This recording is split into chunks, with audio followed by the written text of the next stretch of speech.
the East definitely changed a lot. And like Atlanta, like there's just so many teams in the East right. that are just brand new. Like, you know, teams, you know, usually could go to sleep on. Low man is a little bit on. Now, pretty much, you're going to have to step your game up. So where do you see? I think you said you see the Sixers around a 5th seed. I want to say 5th or 6th seed. I do. I know. I mean, I know that sounds. I know it. I mean, hopefully they'll prove me wrong. But here's my thing: they don't have a closer. They don't have a backup point guard. Now, you know, they got Shake running the backup point guard position, right? I think that when you look at the Sixers, everything has to go right. Like, Seth Curry has to ball out. He has to get this spacing. Tobias has to. You know, who's going to close out the games? Because when I look at Boston, like, yeah, I know they beat Boston, but that Boston team, it was a preseason game, and they were without 4 players, right? Then you look at Toronto. You look at Milwaukee. You look at Brooklyn. I mean, I think those are the teams that are elite. You know, and so Miami too. So to me, it's one of those things where I just think that the Sixers are going to be good this year, but I think they're going to take this a next step the following season. Because when you look at the Sixers comparable to all these other teams, they have more moving pieces than anyone else in the Eastern Conference, besides Atlanta, right? But you know what I mean? Seriously, they have more moving pieces. No expectation. Yeah, exactly. They just want to get a chance to play a tournament, and they'll be satisfied. Yeah. And the Sixers want to, you know, win it all, you know. So that's, but I just think, and they have a new coach, a new coaching staff. It's just, and we're talking about the pandemic. Like, you know, training camp is about to be over. Like the first couple of days, they didn't even have their full team because the trades weren't finalized yet. So to me, I just think that they're behind a lot of these teams, and until you get a closer, and until you get a bona fide backup point guard, like Jeff Teague was torching them last night. Yeah, he would have been somebody I was interested in too. Yeah, like he would have been a great backup point guard for him. You know? Yeah, when I was like, a little bit like, yeah. Yeah, he was balling. But he was 7 for 9, 4 for 4 on threes. I was like, dang, I didn't see him do that to people when he was in Atlanta.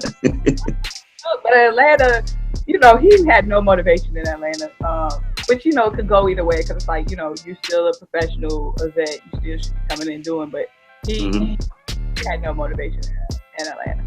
Yeah. Especially when John Collins got suspended, all those games. Trey was hurt for a while. Jeff was like, what am I doing? I need to save my knees. Yeah, I know, right? He's like, I came back for this. Yeah. My knees, okay, for that. So I want to ask you, so who's going to win? Who do you have winning the East? Because I've heard the Nets, the Bucks. Pretty much mostly I've heard the Nets and the Bucks. The Nets, the Bucks. I'm gonna throw someone else out there in there. I'm going with Boston. I know that sounds crazy, but I'm going with Boston. And I think that I'm doing that just to be different too, right? But I mean, I do think Brooklyn has the most talent.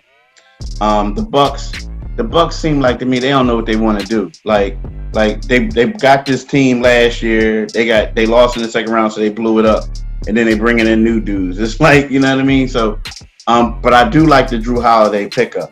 But I think that Tristan Thompson, although, you know, he's not like a superstar type guy, he has a winning atmosphere, a winning attitude. He's been, you know, winners. I think that he's going to help them get over the hump from the locker room standpoint. But I always look at Jason Tatum and Jaylen Brown, and they like two like young, like budding superstars. They both should have made the All-Star team last year. And I think that Jaylen Brown, like Jason Tatum took a step forward last year. I think this is going to be Jaylen Brown's year. So when I look at those two, and you look at the supporting cast they have with Kemba, Jeff T, all these other guys, I think that's going to be the team that's going to come out the East, in my opinion. I could definitely see it. The biggest thing I thought that the Celtics were missing the most was just they were young, like just been there before. Yeah. Was their veteran guy. Kemba, he never really played on that big of a stage before, you know what I'm saying? He had to get his feet wet, okay? He was playing and I'm from North Carolina. Okay. Carolina don't even know we got a basketball team. So I mean, that's true. That's true. Bobcat. Like, yeah, it's true. So even though Kemba was their vet and he helped them tremendously, I just don't think when it got to the playoffs, he still needed that Game 7 experience. And I just think the biggest thing that they were missing was just that been there before. There was a lot of young dudes. So I think this season now, you know, they've been there before. I think Marcus Smart, he's got that dog mentality. And he fussed them out in the locker room after that one game. They came out different. But I just, for sure. See, my sister lives in Boston. Okay. Celtics. She's a Celtics fan. She's really a Jason Tatum fan. Okay. Yeah. She can have it. But she loves Jason Tatum. She's a Boston fan now. So that's all I hear in my ear, Boston, Jason Tatum. But yeah, they got a nice thing going, and it's a young thing too. They got a lot of similar players, but we're gonna see what the Celtics do. So do you think they move the needle though in the offseason besides getting that playoff experience, Miami Heat, you know, playing against a team like the Miami Heat? Do you think they move the needle in the offseason? You know, I do. I see. Here's the thing. I think there was a lot of things going on last season where I think that, you know, Gordon Hayward was hurt and he came back. You know, it seems like Marcus Smart was playing with a bad back. You know, other guys were nicked up. And then, like you said, two things. Kemba was playing a little banged up. And that was the biggest stage that he was ever in. Like, you know, when Charlotte, you know, Kemba, April the 13th, Kemba was going Cancun, you know, 1, 2, 3 Cancun all the time. You know, he was chilling. So now it's like it's a different type of basketball. You know, and plus you look at this team, they never got over the hump. But they've been in the Eastern Conference Finals 3 out of the last 4 years. So it's time for them to make that step. Now, again, they were young. Like, I mean, they were extremely young and they're getting older.